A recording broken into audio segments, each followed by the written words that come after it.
ناظرین السلام علیکم، میں محمد عمار اسلامی نیوز میں آپ کا استقبال کرتا ہوں۔ آئیے دیکھتے ہیں آج کی اہم ممتاز خان صاحب امریکہ میں تھے۔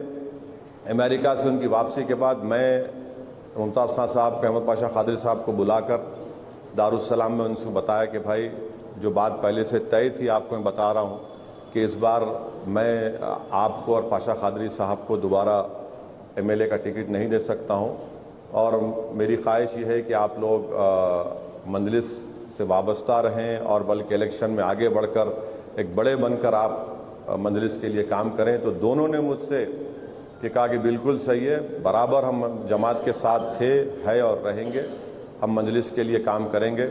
میں شکر گزار ہوں ان کے اس محبت برے الفاظ کا، ان کی وابستگی کا جو انہوں نے پاشا قادری صاحب نے اور ممتاز خان صاحب نے کہا، اور مجھے یقین ہے کہ اس الیکشن میں پاشا قادری اور ممتاز خان صاحب دونوں مجلس اتحاد المسلمین کے لیے کام کریں گے، مجلس کے امیدواروں کے لیے کام کریں گے، اور ان کا ایک بڑا تجربہ ہے، ہم اس تجربے سے فائدہ ہی حاصل کریں گے۔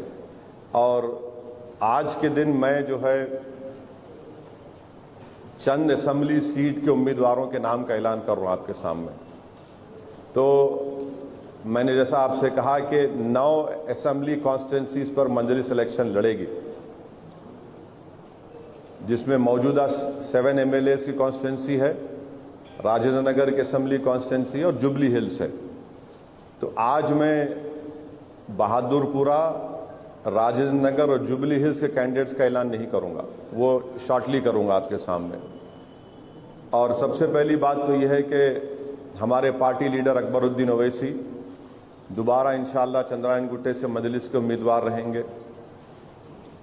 احمد بلالہ صاحب ملک پیٹ سے مجلس اتحاد المسلمین کے امیدوار رہیں گے۔ کوثر محی الدین صاحب کاروان سے مجلس اتحاد المسلمین کے امیدوار رہیں گے۔ پھر ماجد حسین نامپلی سے مجلس اتحاد المسلمین کے امیدوار رہیں گے۔